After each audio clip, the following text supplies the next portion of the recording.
Good morning, everyone, and welcome to the Fontana Chamber of Commerce event, Homeless in Fontana. My name is Laycee Blount. I'm the Deputy Director for the Chamber of Commerce, and it is our goal today to put a lot of resources into the hands of our business owners. I want to go ahead and review our agenda and go over a couple of reminders just for the production of this event so everyone is on board and on the same page. All of the attendees are muted and are not visible during this presentation. It is a webinar, so you will primarily see the speaker, okay? You are able to enter any questions or comments. You can click on the chat button or the Q&A. At the end of our presentation, we will address all of your questions. If you want to know more about the Chamber and what we do in our community, you can visit our website at fontanachamber.org. With that, I want to welcome our Police Chief, Billy Green. Thanks, Laycee. I wanted to just express my appreciation for giving the opportunity to be here today and to talk with the members of the Chamber just briefly. The issue and some of the issues and the situation surrounding homeless folks in our city it's a community problem, and it requires a community response. That means a response from law enforcement, our social services providers, our county behavioral health partners, our faith-based partners, volunteer agencies, and absolutely the city of Fontana itself. Connecting the homeless population with resources and taking law enforcement action when appropriate is what we do. We did not ask, I did not ask for our department to be the lead on addressing homeless issues in our city, but our community expects us to be leaders and problem solvers, and we're doing the best we can to meet their expectations. However, we can't do that alone. We have no choice but to own this situation and work collaboratively to make the greatest positive impact possible. Mike Hall is one of our officers who's also going to be one of the speakers, and one of our civilian partners that we contract with is Eric Gavin. He's also going to be speaking today. They'll go into it much deeper, but we collaborate on a daily basis with the private nonprofit sector, county government, county behavioral health, as I mentioned, and City of Fontana resources, all to do the best that we can for our community as well as our business owners. But make no mistake about it, we can't arrest our way out of this situation. And I just want to close by saying that it would be entirely irresponsible for us to force our homeless population into other jurisdictions for them to handle the problem, or for them to be expected to handle a problem that was created here in the city of Fontana. And that's kind of what drives our mission on how it is we deal with the homeless population here in Fontana. I don't want to steal Eric Gavin's thunder, but I do want to say that he's going to go into it more, but it's absolutely our mission to make those folks who are Fontana homeless our priority. And that's where the bulk of our resources are aimed at, in connecting folks with resources, homeless folks with resources. And homeless folks find themselves homeless for various different reasons. Some of them are absolutely a result of bad decisions they made. But we cannot ignore that there is in fact a population of our homeless in the city of Fontana that are strictly homeless because of the situation that many times was out of their control. So because it is so comprehensive and so vast and so complex, it requires a comprehensive and complex solution. And that's what we're dedicated to providing. So with that, Laycee, I'll turn it back over to you, but I'm very happy to have been able to give the opening message here. And I'm certain that your group will find the information that Mike and Eric provide today insightful, and hopefully will give them some tools to help them do what it is they do in a better way. Awesome. Thank you so much, Chief. We really appreciate your welcome. And I will go ahead and pass on. Eric, you can go ahead and unmute. Thank you so much. We are unmuted. There was an initial comment there in the chat talking about perhaps poor audio, and I wonder if we want to just make sure that that's addressed at this point. Is there anyone else who's having poor audio? Okay. I'm going to go ahead and move forward with that. I was able to hear the chief pretty clearly, and I wanted to thank him for his time with us and appreciate him for his support here with the issue in the city of Fontana with homelessness, and really appreciate his leadership and his vision. Also want to thank the Chamber for your invitation and for taking this issue seriously as well. And I really agree with the Chief where this is a community-wide issue that really does need a community response from all aspects of our community. While homelessness really is an issue that's sort of bigger than any one part of us, we can also not let our guard down, so to speak, and hope that somebody else takes care of it. Each of us need to do our part. And while each of our parts are not necessarily large enough to solve the greater problem, hopefully working together and all of us doing our piece, we can make a dent in homelessness. So Laycee, I believe you're operating the slides for me. If you can move to the next slide, please.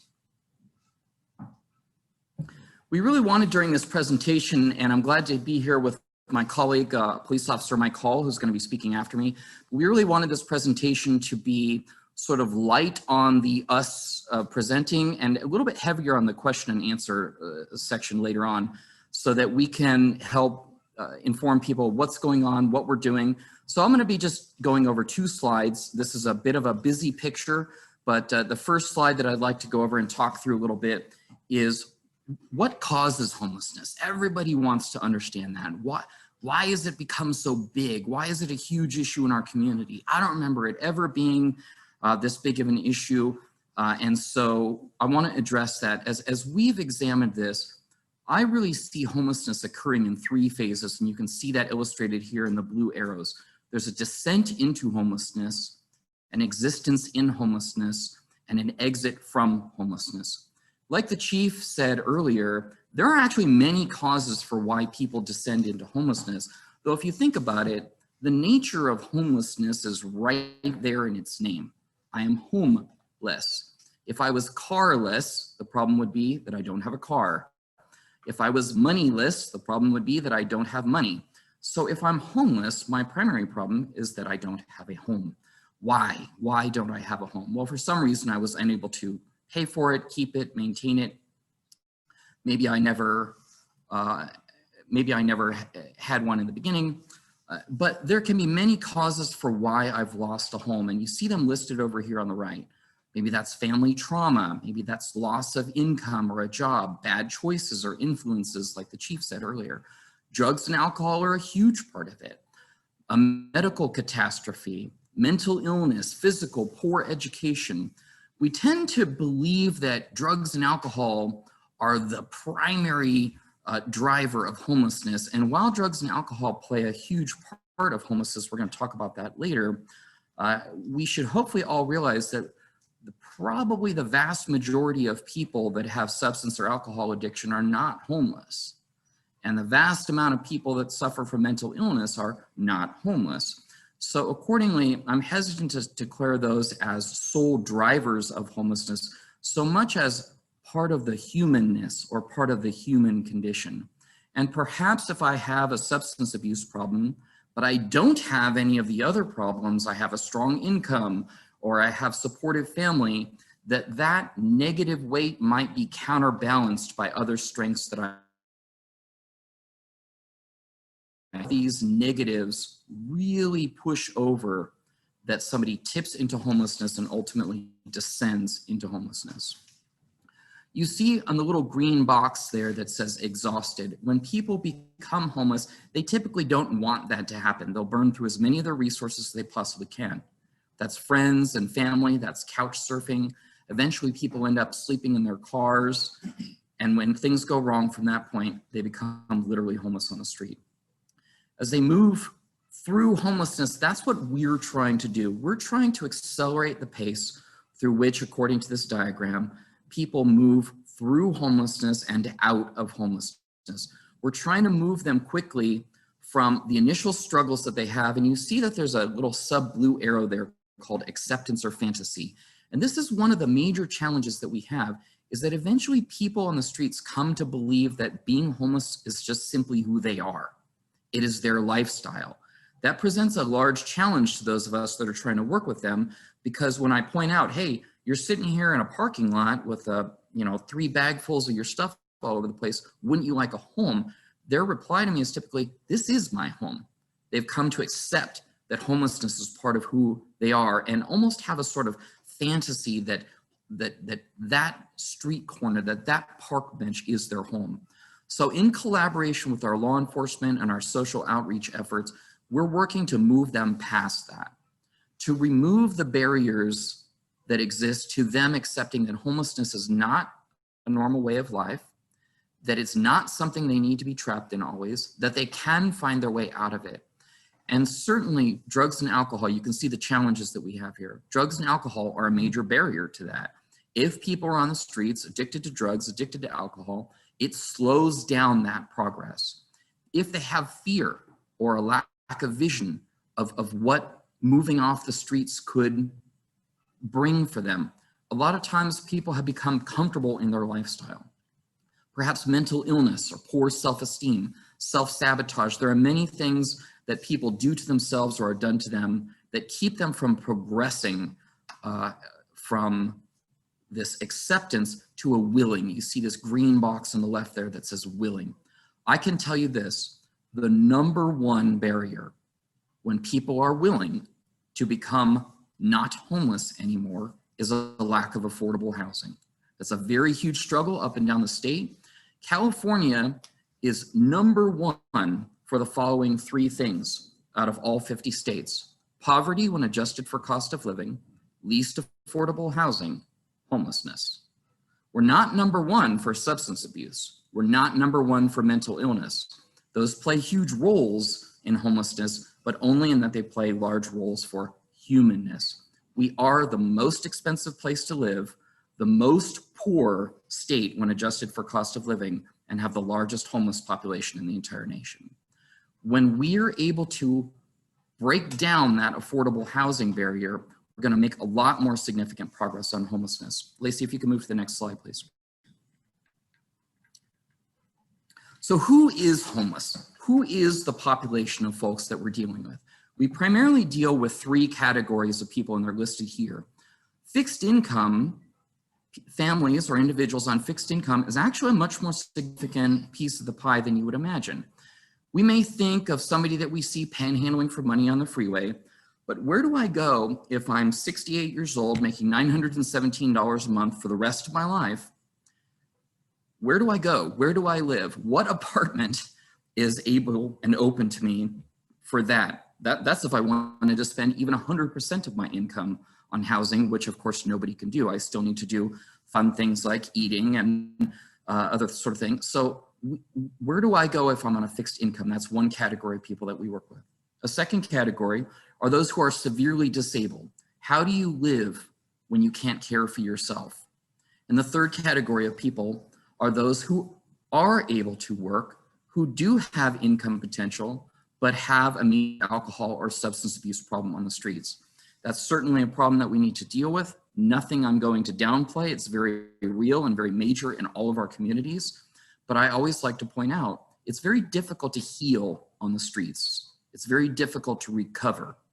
Where do I go if I don't even have a mailing address and I need to receive a letter that says, hey, here's your next appointment? So with these three categories, we have three different solutions, which I'm not really going to go into a whole lot in detail. However, I did want to point out that this is the population of people that we're working with and how they got to this homeless condition. But I'd like to also at this point, as I begin to transition to my colleague, say that this is not a one solution fits all kind of an approach. We absolutely cannot do this without our partners in law enforcement. And I think Fontana has made an especially wise choice in treating this as a holistic solution where we have social service, law enforcement working together. I wonder, Laycee, just real quick, if we could back up to the previous slide. I know I'm going a little off script here, but this is pretty important as I transition. This picture is a little bit off. There's a couple more reasons below in the challenges, and we don't need to scroll, but one of them in the challenges getting people willing to accept help is comfort. It's a nice warm climate here. It's a comfortable, beautiful city aside from those crazy winds that pop up every couple months. And so if we allow our homeless population to get too comfortable on the streets, then they start asking, well, no, things are going great. This park's great. My street corner's great. And so we want to make sure with our partners in law enforcement that we're not making a statement that, yes, homelessness is an okay place to be. This park is fine for you to, we don't want to make those statements. And so in collaboration with law enforcement, we want to make sure that our community stays clean, that our communities stay safe, and that if people are committing crimes, that is not something that we want to allow. Being homeless does not give you liberty to commit crime. And so I'm proud to work with my colleague, Police Officer Mike Hall, as part of the multiple enforcement team. And if I may, I'm going to turn it over to Mike at this point. Thank you, Eric. So one of the things that always comes up when we're talking about all of our different businesses in the city is what are you guys doing to deal with this epidemic problem? And I want you to know that the city of Fontana and the Fontana Police Department have taken great measures to try to combat this issue that we're having. We interact with the homeless all the time. We want our citizens to know that their quality of life means a great deal to us. So we have a team that goes out there and contacts the homeless, the transients, and that's really what our focus is to keep the quality of life for the citizens of Fontana, the residents of Fontana, and also try to offer assistance. We have a kind of a policy, if you will, that we will empower you, but we will not enable you, which goes to what my colleague Eric was talking about, as far as we don't want to make you comfortable here, but we certainly will assist you in any way we can to get back to where you want to go. Or if you plan on staying here, how can we assist you to make your life better? So it just gives you an idea, the team there gives you an idea. Sergeant Foletto did not make that list for some reason, but he is in charge of the team. Corporal Vogasing, Officer Gooslaw, Officer Hodgins, Sherwood, and myself are out there doing that. So again, our focus is the quality of life issues that the citizens of Fontana have. And again, we will assist you, we will empower you, but we will not enable you by any means. If you could go to the next slide, please, Laycee. One of the questions that always happens, oh, that's really good, Laycee, thanks. One of the questions that we always are always asked, excuse me, is there seems to be new faces. Officers say the same thing, business owners, citizens always say the same thing. And I'm going to differentiate a little bit between transients and homeless. The homeless, Eric already talked about, like a lot of the different issues, why people become homeless. But we interchange that term with transient. And transient can also mean people that are actually moving through. And a lot of times it's our close proximity, the city of Fontana's close proximity to certain things that seem to bring transients, people that are moving from one place to another, into our city. And then they end up remaining here for X period of time. I've indicated a few things here on this slide. Obviously, we're very close to the 10 freeway, the 15 freeway, they intersect right here. As we know, the commerce that goes through our city, the trucking industry, the train industry, we have a Metrolink station here. There's a lot of things that pass through the city of Fontana. Also our close proximity to West Valley Detention Center, which is a jail facility just on our western border. To enlighten you about West Valley Detention Center, that jail facility houses a lot of different individuals from all over the county and even some from outside of the county. So West Valley Detention Center holds a lot of folks that are about to go to trial, that also may have committed a misdemeanor and are just getting processed, fingerprinted, photographed, and then released on their own recognizance. The thing you need to know is that cities from all over the Inland Empire can bring their folks, bring their arrestees to West Valley Detention Center. So that causes an issue. When people are released from West Valley, there is no mechanism there to get them back to where they came from. As the chief said, we are not in the habit, and we don't want to get in the habit of just taking Fontana's issues, if you will, and transporting them outside of our city. That being said, there are transient people that come into our city that want to get back to where they came from, but they don't know how, or they don't have the means. So we want to be able to assist them in getting there. Again, if you have any further questions regarding that, maybe in the Q&A we can address that. I don't want to beat a dead horse or anything. But the other thing is, as Eric pointed out, the weather here is amazing. And you being the Chamber of Commerce, I really have to give you the compliment of you have made this city an amazing place to be. The Commerce has done a great job. What's not to like about Fontana? It looks beautiful. We have amazing buildings here. We have community centers. We have a food bank that's here in the middle of the city. We have an amazing public library. We have all these community centers. Great police department. Great police department, which most people don't want to hang out at the police department, but it is a great police department. So there's a lot of public spaces here. The parks here, the city of Fontana has done an amazing job making these parks some of the best parks in the nation, from what I've heard. I think some of them are even award-winning, if I'm not mistaken. So again, it attracts people here, and once they're here and they see how amazing it is, they want to stay here.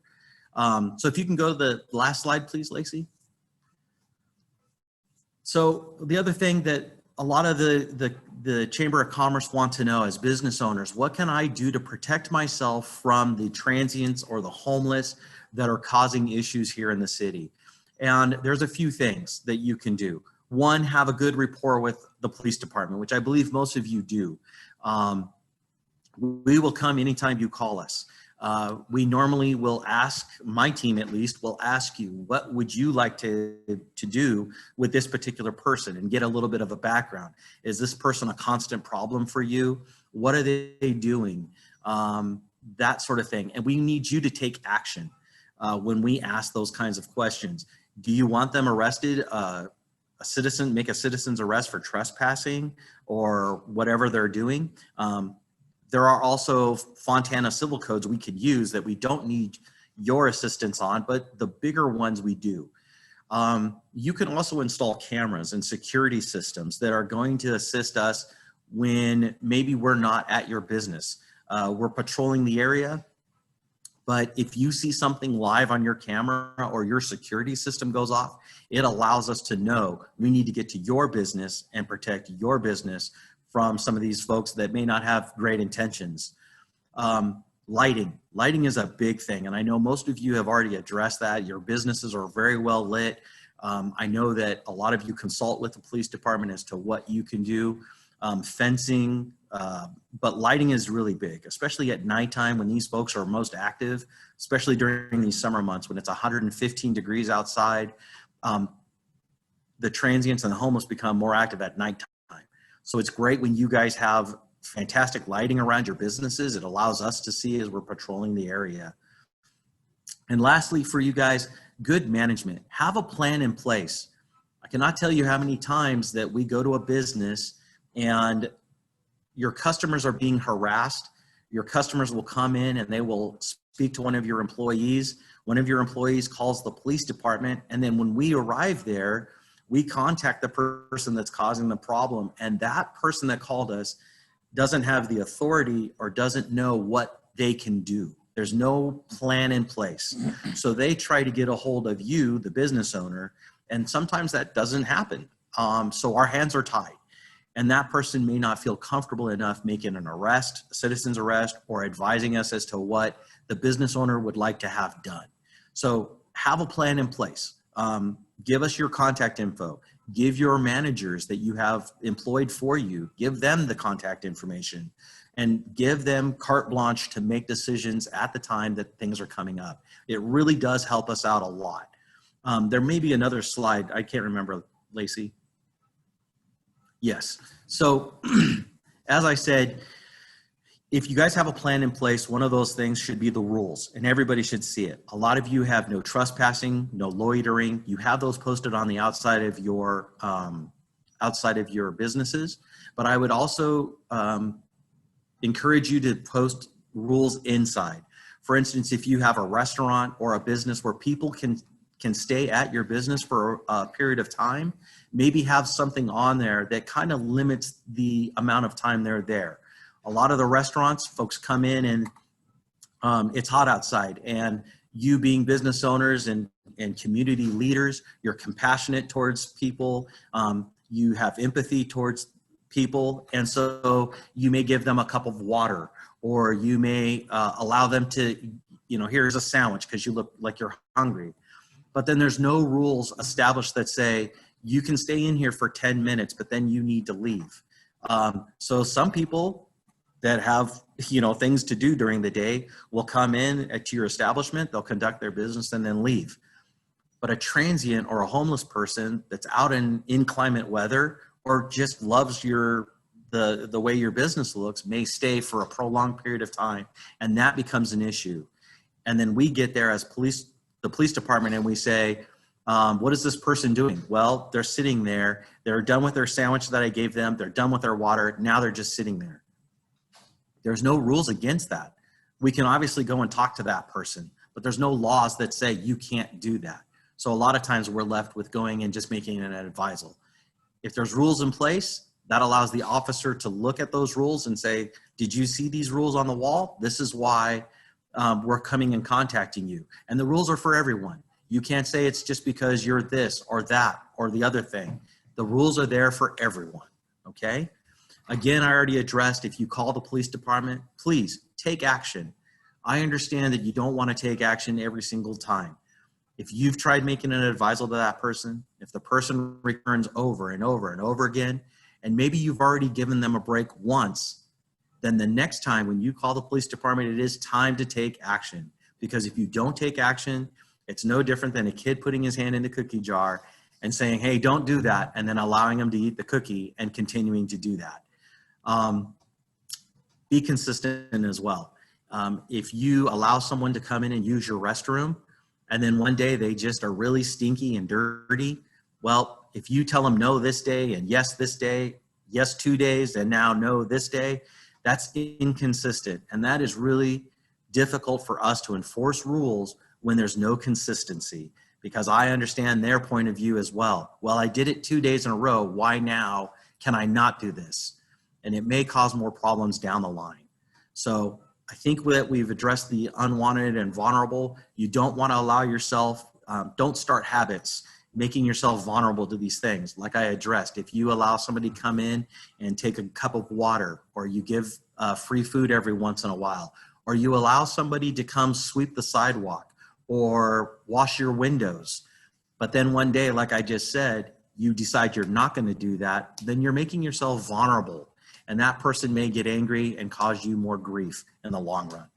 So I think I've addressed the issues that you've come up with, but I'm more than willing to address any sort of questions you have. Laycee, you have some resources up here. Did you want to speak on that? Yes, thank you, Mike. I just want to go ahead and tune back in with you all here and share a couple of resources. So what you may not know is that the City of Fontana does handle any abandoned shopping carts and other related issues. You can call their number that's here, and it'll also be in the follow-up email, as well as submitting like a ticket system. So you can create a new ticket through their website. It's fontana.org/2989/services, and you can submit your ticket through there to have that processed.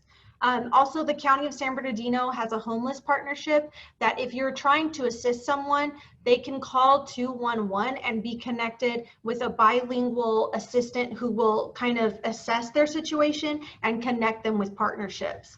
I want to go ahead and open up our Q&A. So we do have a couple of questions here in the queue, but I wanted to start it out. I don't know, Eric, if you guys can kind of squeeze in a little bit. I wanted to start it out with Eric. I wanted to ask you more about Open Door. What do you actually do for the City of Fontana? What are the people that, or who are the people that you serve? And yeah, just start there and then I'll go into the questions. Okay. So Open Door is actually a for-profit organization, and I work for cities and communities. I'm not a non-profit organization, and I like to make it clear that I'm not the silver magic bullet that we fire at homelessness to make it, go away. Instead, my philosophy is that each city should take some ownership for their homeless residents and only their residents. I should have made that I should have emphasized that a lot more in my segment, that there is a way for each city to say, this is our resident who is from Fontana. Mike, I think Officer Hall, I should be more professional, excuse me. Officer Hall referred to sort of homelessness versus transients, people that are moving through, but there are significant quantities of people who are from the community that they're in. And those are the people that we work with primarily. But getting back to Laycee's question, I work with cities directly to say, hey, this is a problem, yes, that's bigger than you, but you also need to do what's right for you and your community. May I help you in providing some strategy, some oversight, and some day-to-day operational execution of your city's strategy to end homelessness. Fontana, as of April 1, 2019, created the Destination Home program, a program to end homelessness for the residents of Fontana. And I oversee that program on behalf of the city of Fontana. So that there's a whole other set of services and offerings and everything that are involved, anywhere from housing and employment and case management, which we could spend a lot of time on, and even there's some questions here on that. But the direct answer, Laycee, to your question is that Open Door Community Partners works with cities to help them craft their strategy to end homelessness to their residents. Awesome, thank you. I just want to take a second really quickly and go back because I realized we missed a slide. If you can cover this slide really quick, Eric, and then, Sure. and then I'll read the question, sorry.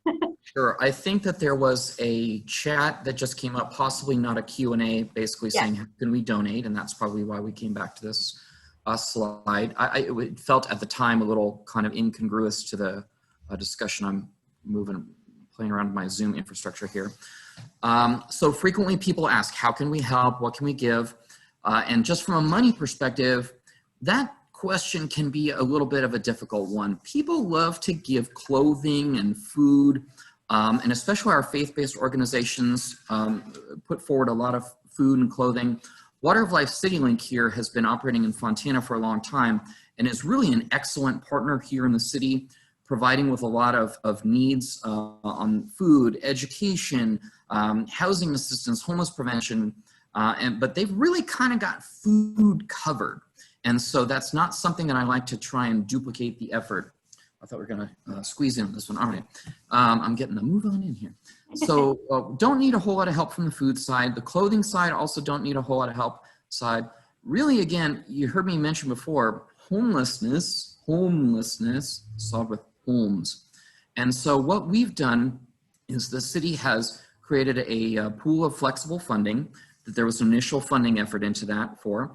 And since from April 2019 to July 2020, we have spent $48,000, the slide's a little off for me on my side, to help 42 individuals exit their homelessness. So you see here, that's an average of $1,104.08 to end someone's experience on the streets. That includes the people that we've helped off the streets who came back on the streets.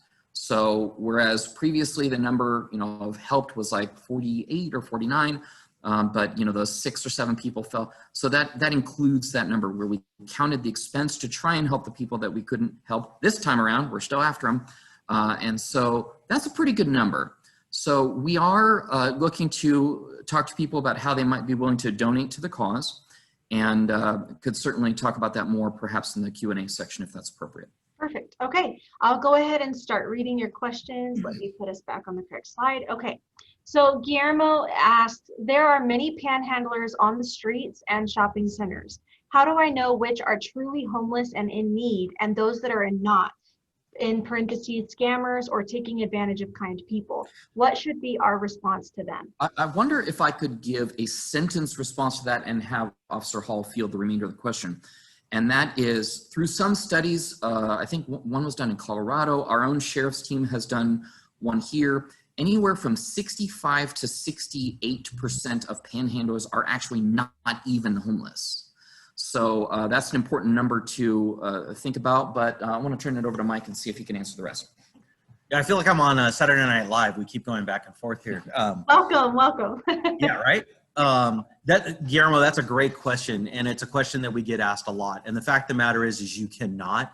I am very skeptical of people. Recently, especially, you see the funeral posters that are out, and we have actually contacted those folks. And the ones that we have contacted, those were not legitimate funerals. Those are people scamming people out of great amount of money because in the city of Fontana, we have big hearts. We want to help everyone. And they were absolutely positively lying about it. We saw them week after week after week, and we thought, man, when is the funeral?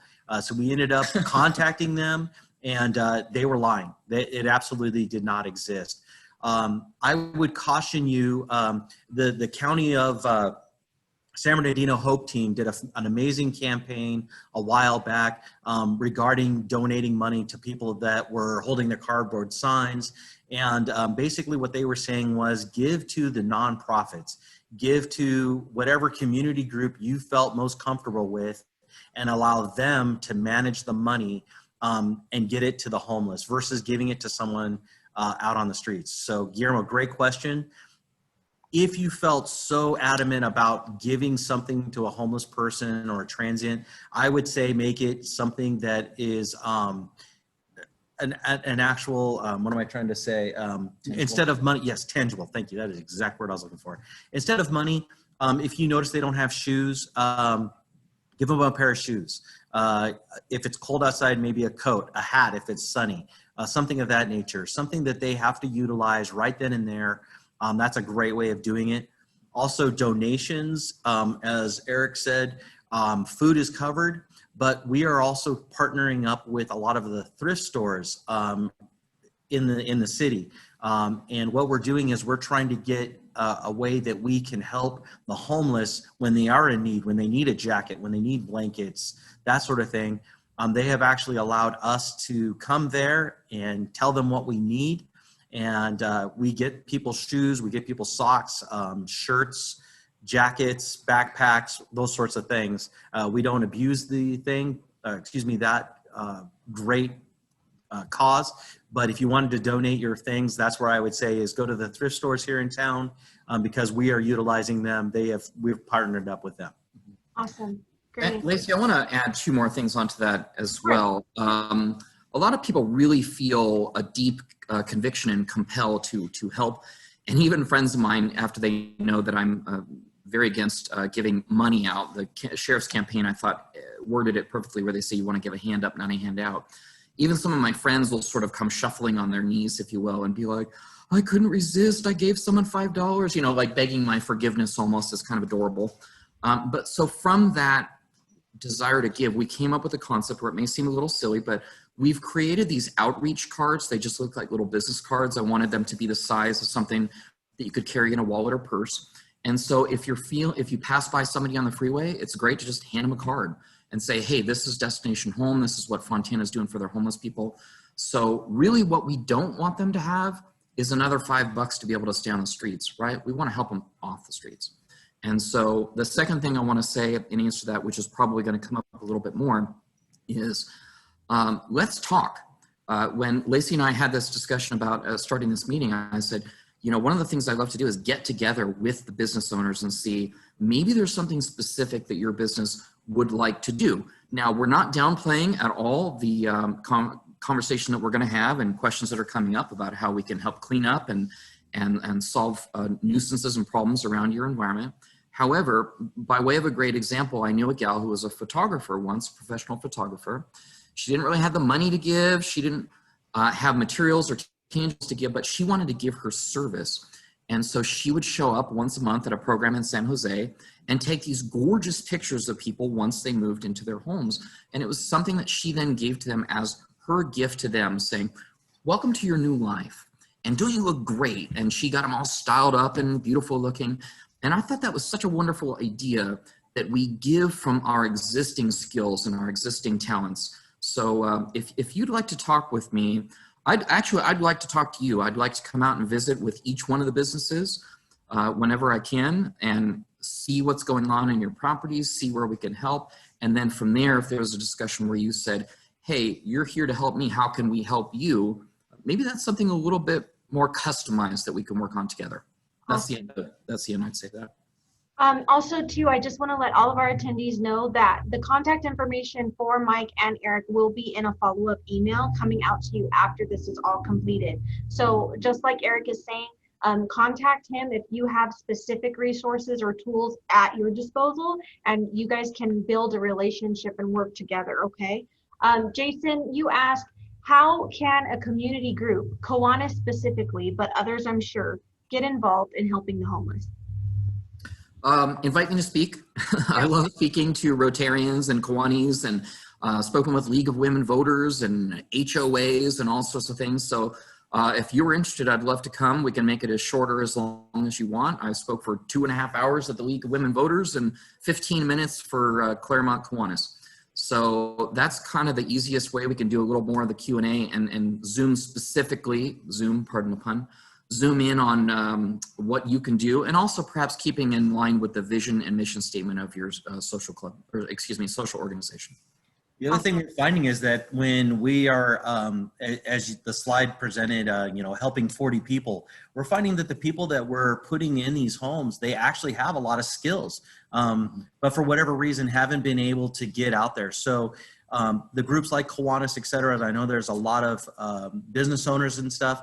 We would love to interact with you and have a partnership to say, hey, I'm looking for someone that can do this for me. Or do you have anyone looking for a job? That is a great catapult and resource for us, because once we get these people in a house, we can actually use that as an incentive to keep on the right track and to continue to be in the house and get them out on their own. Awesome, awesome. Olga asks, I sometimes see homeless after working hours at the Bank of America, that they sleep there. What can be done for them? Oh, that is a great question. That is a great question. And I'll tell you, Olga, that it is an issue. Remember, homelessness is not a crime, but there are quite a few homeless that do commit crimes. Sleeping outside a closed business where they're not in the way, they're not blocking a sidewalk, they're not blocking any sort of business being done, they're not threatening any customers, etc. There's really not a lot to do other than continue to do the things we're talking about, getting these folks off the streets. But I tell you that our nighttime officers do often patrol those areas to ensure that that is all that they are doing, is laying their head down there. They're not defecating somewhere. They're not urinating. They're not using narcotics. They're not leaving a huge mess, because all of those things are things that we will deal with. So again, use the tools that we're already talking about as far as donating your time, your emphasis, your support to us, and continue following up with us, like, what exactly is happening. I know one particular gentleman at the B of A at Valley and Sierra, or Marigold and Sierra, that's just his spot. And I've talked to him day in and day out. And sometimes if I'm here early in the morning before the sun comes up, I'll stop by and I'll wake him up and tell him, hey, the business is about to open, you need to go. And he complies with me and stuff like that. So great question, Olga, and it is something that we know about. Mike asked, there is an older gentleman who walks up and down Sierra and carries about 20 bags on his back.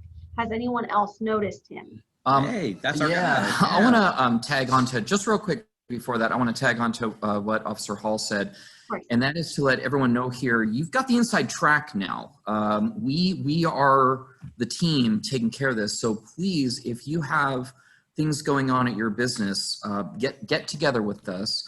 Obviously, if there's crime, call 911. We're not an emergency response, or at least I'm not an emergency response. However, I love to come out, walk your business, see where the problems are. So you've got the inside track with us and our contact information. I'm a proud member of the Fontana Chamber as well, and glad that we're here. I want to be here to serve my fellow businesses. So anything, please go ahead and contact us. The guy with the bag, you know what? With the bag. I want to start this one, if you don't mind, because I thought I meet with the multiple enforcement team at least once a week, every single morning, and they said something really interesting to me. And they said, we don't even know that guy's name. And it shocked me because they know everybody that's here. And their reasoning for it was really interesting. And they said, we just never have any problems with him. That nobody ever, right? I mean, you can correct me if that's changed or if I'm wrong. But nobody ever calls, nobody ever. And so for whatever reason, this guy's happy to we don't even really know if he's homeless, honestly. He obviously looks like it, but yeah, we've seen him. I think he goes all the way up above the 210 up into Lytle Creek or something practically. But apparently comes down to recycle. But I don't know if you have any other information on that. Actually, that gentleman has been here. I've been here for 20 years. Some of my colleagues sitting on the other side of the camera here have been here longer than me. And he has walked Sierra Avenue, north and south, for as long as I've been here. There's many, I don't know if they'd be wives' tales or legends or something like that. He's like the unofficial mascot of Fontana, if you will, because he has done that for years. He never wants help. I have contacted him numerous times. Our team has contacted him just to make sure that he's okay. He's never asked for assistance. He doesn't bother anyone for money. He doesn't leave a mess. He has never publicly exposed himself that I know of. He just does this same routine every single day, up and down Sierra. Again, he's like the unofficial mascot. So, Michael, great question. As far as I know, he's never been threatening to me or anything else like that. He just does what he does. Mm-hmm. Great question. Louis asked, he says, hi, my name is Louis Echeverria with Final Touch Construction, a general contractor here in Fontana for a little over 10 years. Excuse me. Is there other options to help support Open Door? How can I help Open Door with building materials, maintaining, or working on homes for the homeless? Yeah. Laycee, if we can rename Louis to Hero of Fontana, Hero of Airland, I quite literally have been talking about a need for this as recently as like today, I think. And so if you don't mind, I'm going to defer that question offline, because if we don't get together person to person, however you want, I'm fine with in person, I'm fine with online. I think that's going to be, there's a huge need for that, a huge immediate need for that, and we can fill that right away. Awesome. Awesome. Louis, I will definitely connect you with Eric after the event. Yeah, thank you for offering too. Yes, that's great. yes. We are going to use your services immediately. And Louis also asked, that's great, Eric. How can we get the cards? You mentioned. Yeah, I've got a few boxes of them. I think probably what would be good is if I leave a box with Laycee at the chamber. And so if she wants to have those ready, and or you want to get together with, like I said, you want to get together with me. If you're looking to practice more social distancing these days, I'm happy to do a contactless delivery at your business address. Just send me your address and I'll drop a few off for you. If you want to take some as just an individual, I'm happy to do that.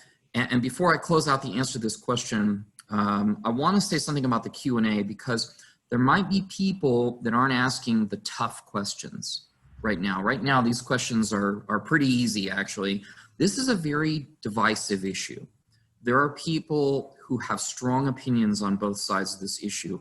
And I like to welcome all manner of questions so that we just take this really seriously. I mean, you have the two people here who can really help you. So if there's a question that you're thinking, I don't want to really ask this question because maybe it might make me look bad or something like that, I'd say bring it on. Let's get real. We're not going to solve this very, very real problem, which frankly, if it weren't for COVID-19, I would declare the #1 issue facing the state of California at this point. The governor and every city and county really has discovered this is a top tier issue in California. If you have skepticism, if you have confusion, if you just want to talk and get our thoughts, please put those questions in the Q&A. We welcome the tough questions. And let me say this, is that if you've gone to Orange County or LA County, you know what an epidemic issue this can be if we don't take this issue seriously in this city. And again, as I said it as I was beginning to speak, was the city of Fontana and the Fontana Police Department, the Chamber of Commerce, all take our city and the way it looks, quality of life issues, we take them very seriously. We're going to continue to do that. So if you do have a real concern about that, let's address them now so that we don't end up looking like some of those other cities that are closer to the beach. Right, right. We don't want that to happen. Right. Patty says, hello, I am, sorry, I just wanted to address really quickly. Yes, Eric, bring me a box of those cards. Anyone who is interested in picking up those cards can do so by appointment. Just call the chamber and we'll make sure that they get in your hands. I want to say they'll be available next week, not this week. So just call and let us know that you'll be dropping by. We can bring the cards out to your car, or you can come into the chamber and say hi. All right. Patty says, hello, I am Patty, the marketing manager at West Point Medical Center, the clinic that the City of Fontana Police and Fire Department uses for workman's comp. How is the COVID virus affecting the homeless? With the disclaimer that I am not a medical expert, I'm going to say it's not. We've been really surprised by this, frankly. We have had some calls. There have been some instances of being notified that people, homeless folks, have ended up in the hospital with COVID-19. The county also has done some work to prepare a quarantine area. I believe you may have heard of it or may not have heard of it, up in Glen Helen Park, where there's some trailers up there. Did we ever even go above like 50% occupancy, those things? Okay. I got my county expert off the side here. Okay. Frankly, I was surprised. I'm going to speak sort of not guardedly here, so I hope you'll indulge me, and that is, as we saw issues with typhus and is it Hep C or Hep A? I can never remember what the different Heps are, kind of explode in the homeless community. We saw the people kind of blow that up, you know, and not inappropriately, but get upset about that, get scared about that. Where are the articles about COVID and the homeless population? It's just not there. We went out, we took it very seriously. Our emergency operations center, you know, got PPE all put together, and we went out and did a big education and cleanliness effort. And the word from the people on the streets was, we're doing just fine. It was pretty surprising for me. Anything you want to add? Nope. Okay. Dion Sloan says, if we're housing providers, is there someone that we should contact within the City of Fontana? Me. Yes, please. Let me know like what type of flowers and gifts and you're going to be my best friend at that point. So yeah, please, I'd like to talk to you more about that. Who was the one that answered this or asked this question? Because I see more. Dion Sloan. Okay. Yeah, and Dion, we will send you all of that contact information. Eric's contact information will be in the follow-up email. So whatever email you registered for this event with is where you'll receive that information. So we'll make sure to connect you. And just to do more, to answer about that a little bit more so that my answers aren't just, gosh, I love you, let's talk. We do have different approaches to housing. Again, homelessness is solved by homes. We follow the housing first model, which is to start with homes, but it's not the housing only model. We need to make sure, I like the way my colleague Officer Hall put it, that we're not warehousing people. I think that's a great term, that once we help people into homes, there's still that big list that I had of, well, what caused that problem to begin with? And we want to make sure that they receive help if there's substance abuse. We want to make sure that they have help if there's mental illness. But we have a variety of housing models, anywhere from shared living to apartment-based, but what we don't have is the actual housing. And so we know what to do once we get people in the homes. We're just having a really hard time getting people into the homes. So if you're a housing provider, like I said, you are instantly my best friend. Lewis, you're still up there, man. I'm gonna stay. You're also my best friend. But I'd love to talk to you. And when I do talk to you, I can give you some more information about how we're not just handing somebody a set of keys and saying, farewell, off you go. We want to take care of your properties and make sure that they're kept in tip-top shape and that rents are paid and that they're good tenants. Awesome. Okay, I have a question from M. Jerez or Garez. It says, great information, thank you. Can we know what is being done with the homeless issue at the bus stop and Metrolink on Sierra, just below Arrow? Again, what a great question. I addressed the fact that Fontana is such an amazing place to live, and the community here is awesome. And part of that is because we have a lot of public spaces here in the city of Fontana, and we want to continue that. So what we have done is we have identified the folks that are loitering in those areas or that seem to be doing illegal activities in those areas. We've addressed them, and we continue to contact and interact with them. And if they are simply using the public space because it is a public space, and they're sitting in the shade with their families, or they're just taking a break, that's absolutely fine. That's what the space was made for, and we actually encourage that.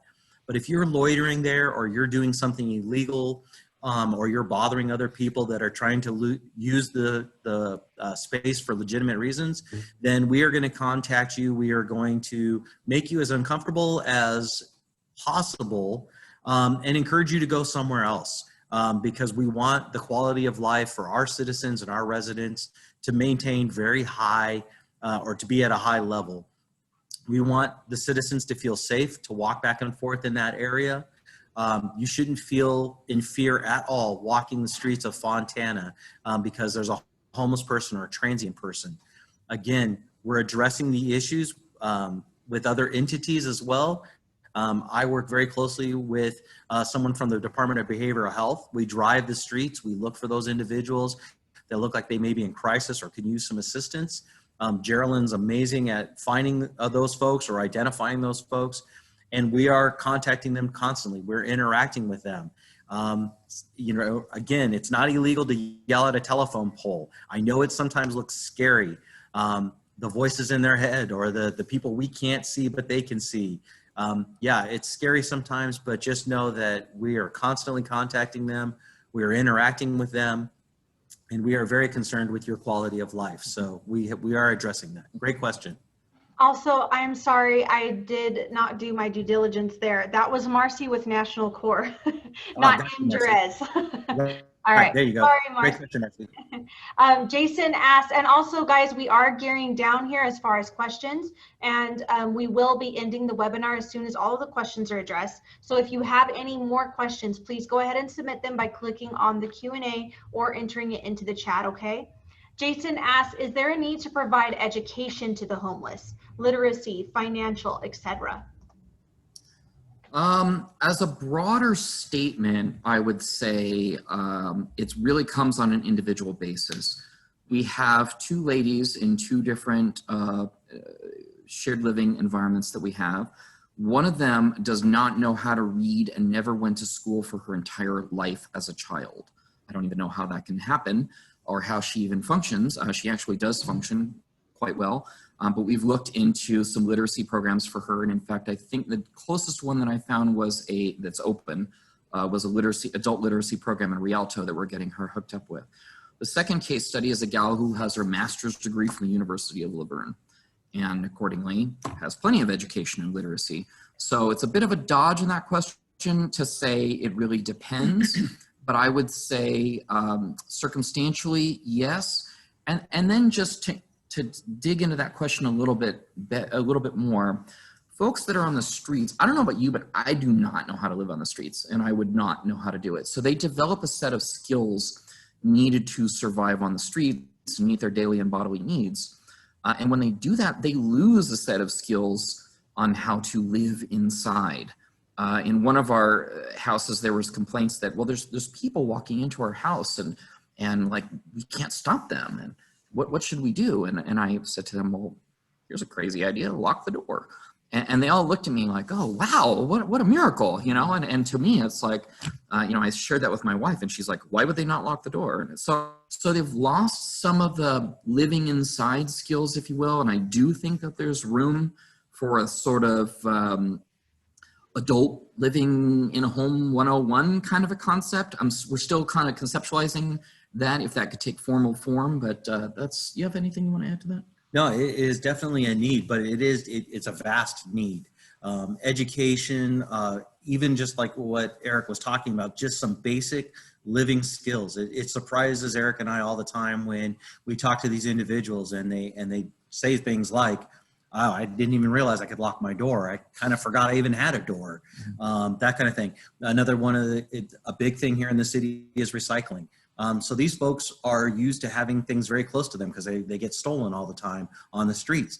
So we have to retrain that idea of you don't have to bring your bags of recycling in your room. That's not a clean, safe thing. You can leave them out here and they'll be okay. And that's a learned behavior that sometimes we have to break. So. That makes sense. I think the synopsis of what everyone is saying is it's a case by case basis, but the need is definitely there. Yep. Yeah. All right. Thank you so much, Jason. Larry asked, curious, on a regional basis, how does our city compare to neighboring cities on our approach? Well, Larry, I'm going to get up on my soapbox. That's me getting up on my soapbox. The city of Fontana has done an amazing job with thinking outside the box and taking an outside the box approach, bringing Gavin in, Eric consulting with us reaching out to DBH. We hit this at a multifaceted level. This has never been done, Larry. And that's why I'm saying I'm gonna get on my soapbox, because this is kind of a pilot program, if you will. We are doing things that are phenomenal. 42 people, we've helped 42 people in our city alone on all these different levels, not just getting them off the street and putting them in a house, but offering all that support that surrounds that, et cetera. I'm going to let Eric get into the nitty gritty because he knows a lot more about it, but this is phenomenal. No other city, no other region, no other county is doing what we are doing on this level.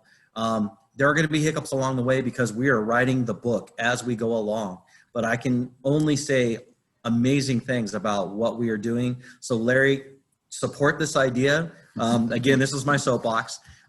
This is a phenomenal idea. This has never been done, but I get chills when I think about what this is going to look like in 10 years, because this idea, what Eric and I and all those groups that are helping us are doing, is going to be a nationwide phenomenon. Ooh, phenomenon. That's a big word. Yeah, it's going to be a phenomenon. So, I like it. Yeah. Awesome. Thank you so much, Mike. Eric, is there anything you want to add to that question? Yeah, just real quick. And also, I'd like to fabricate a question myself, Laycee, if that's okay. Yeah, go for it.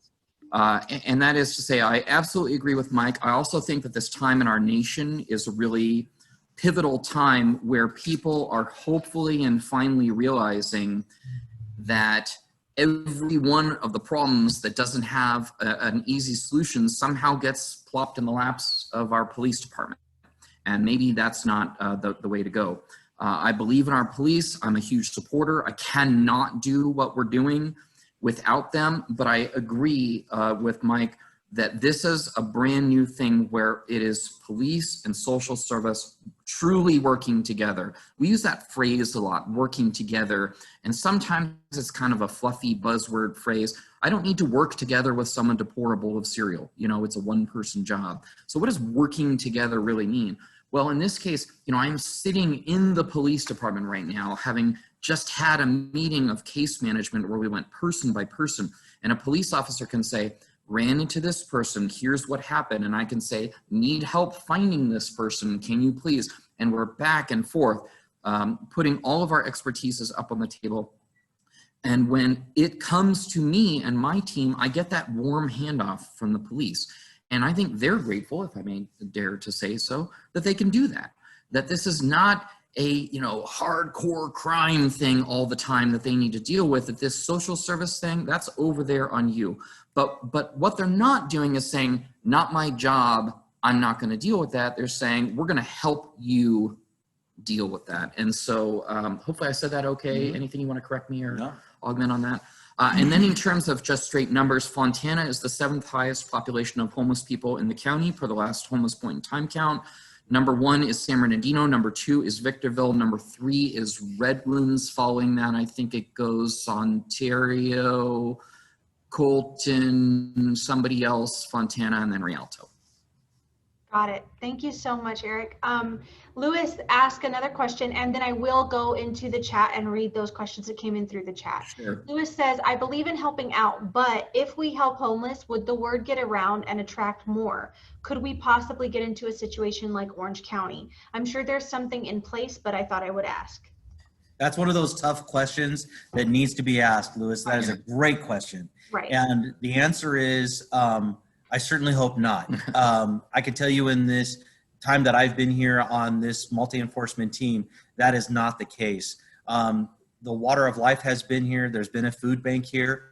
We do not have people coming from all over the county to participate or get food there. Eric has been here for over a year now. And we have several homes that we're housing people, and there's a vetting process, which I'll let Eric go through with that. But we don't allow just anybody that wants to get off the streets. We have mechanisms in place to get them back to maybe where they would be more comfortable or where they know better.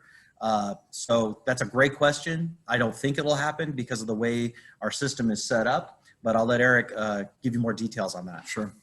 Yeah, it is a good question. It's one of the tough common questions, and I mean that respectfully. It's a good question. The premise is called the magnet city, that the moment you offer services, you're going to become a magnet city and draw people to you. So there's a twofold answer to that question. Number one, every city is wary of that.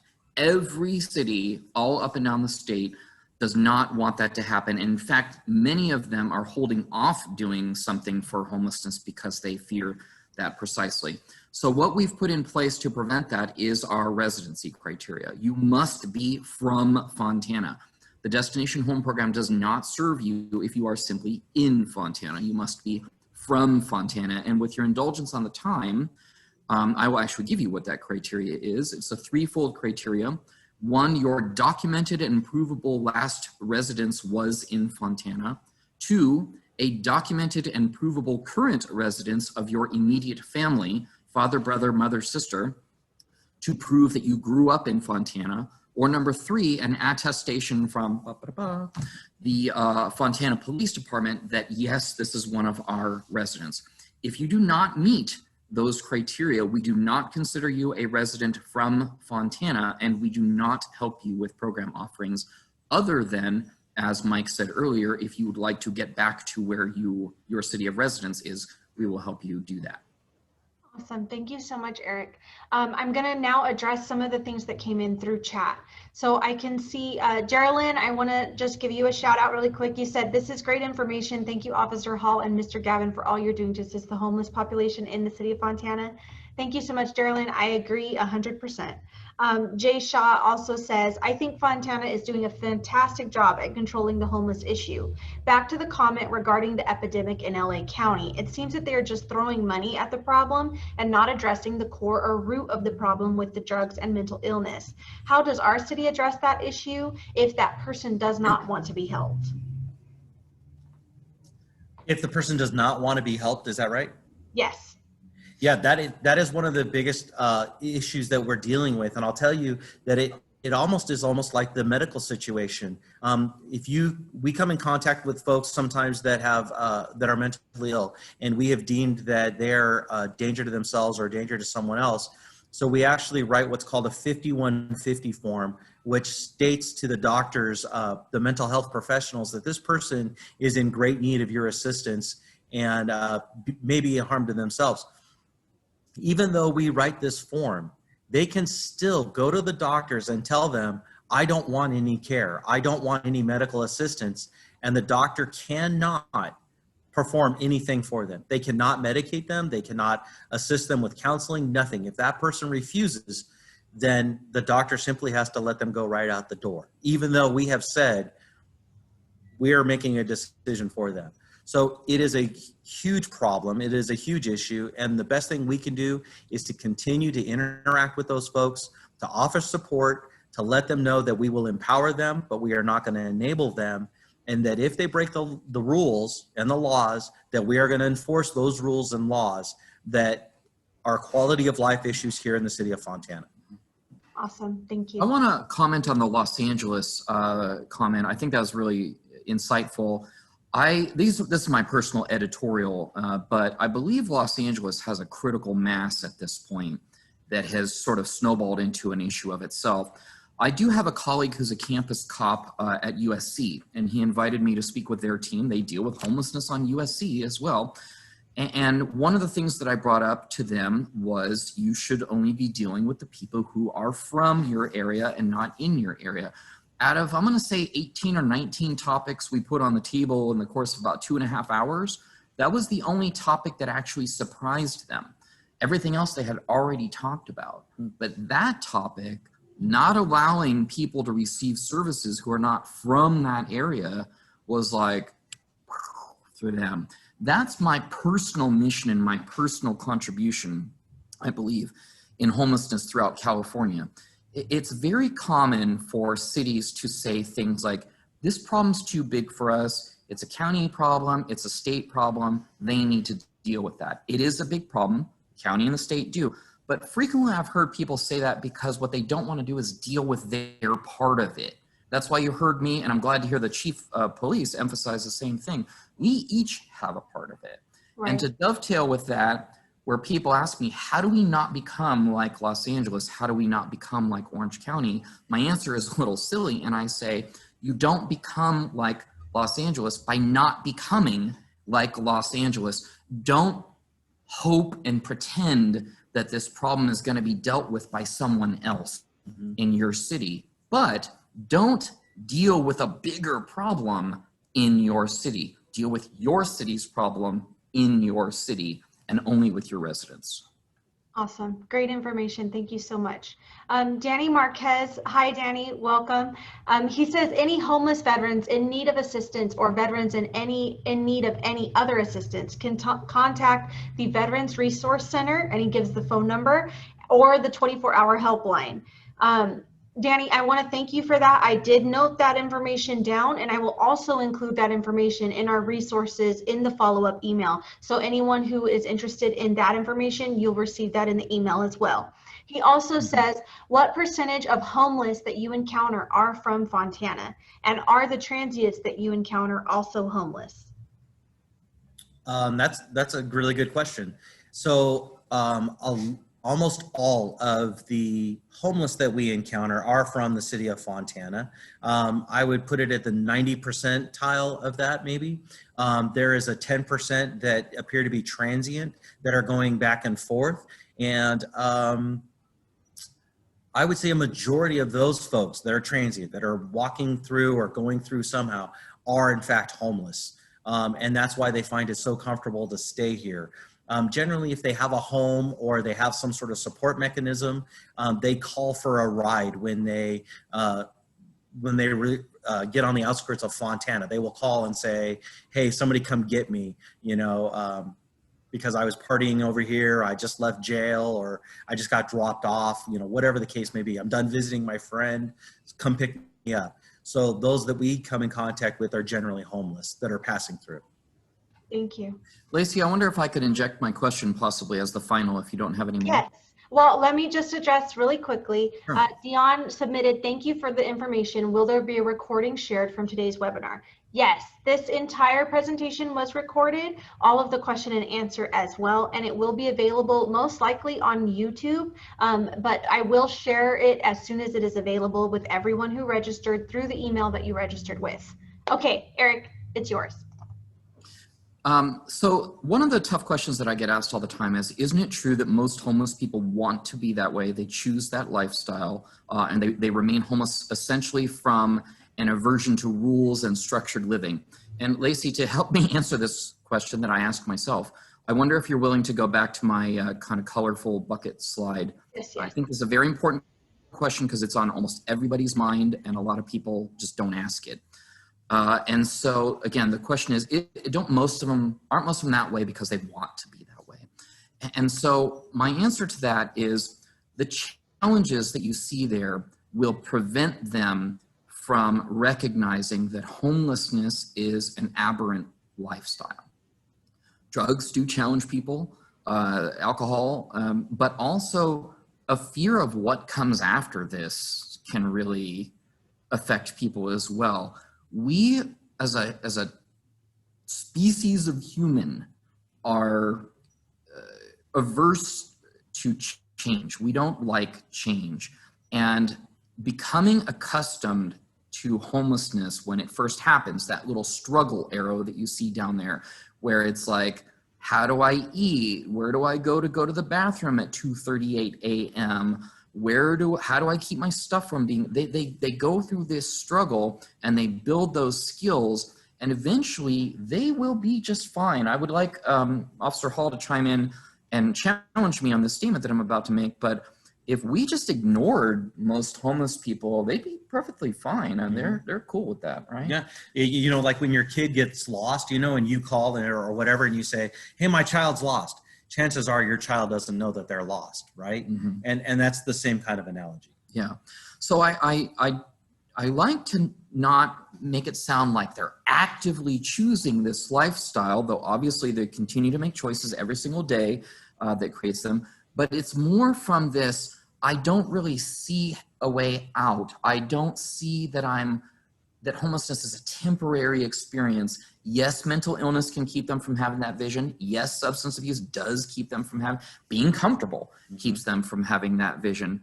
But what we are out there on the streets trying to show them is, this is not, I tell them this all the time, you don't deserve this. You don't deserve to have to live on the streets and worry about getting harassed by the cops all the time. Now, that's not to say they don't deserve it, because they commit crimes, and of course you commit crime, you got to do the time.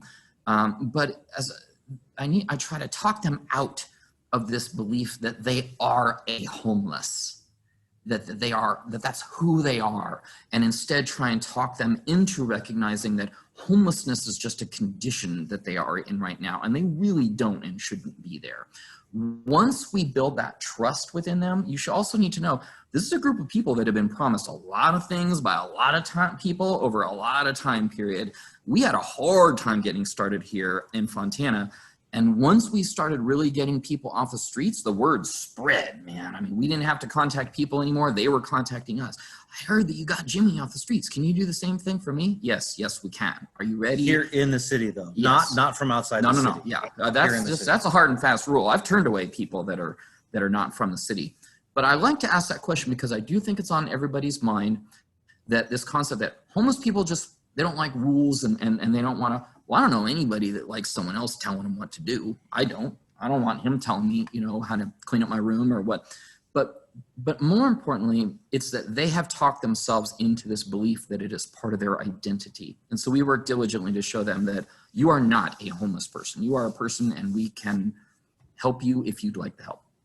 Yep. You want to add anything? No, I think that's really well said. But by the way, this bucket idea, to show you the difference in how we are handling this epidemic issue versus some of the other cities or counties outlying, like the question asked, Eric and I, along with our partners, worked on this diagram right here to come up with a very inclusive idea. And so this took time for us to all come together. This is what we do before we had this Zoom meeting. We roundtabled with Geraldine from DBH, Eric, myself. We all sit down and we talk about specific people or issues that have come up, or how are we going to assist people and programs coming up. So this is a collaborative effort. We talk to each other, all the time. We hash a lot of things out, and we come up with great formulas like you see before you. Awesome. Thank you so much for your time, Mike and Eric. I really appreciate you guys. And everybody that is in attendance, thank you for attending this event. I hope that you gained a lot of insight into what our homeless population is facing.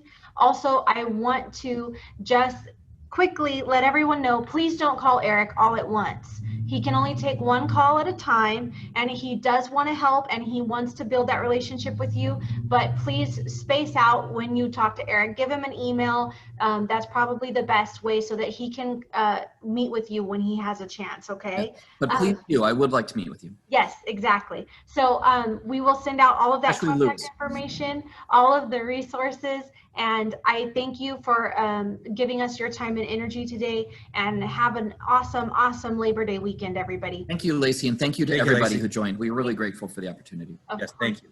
Thank you so much, guys.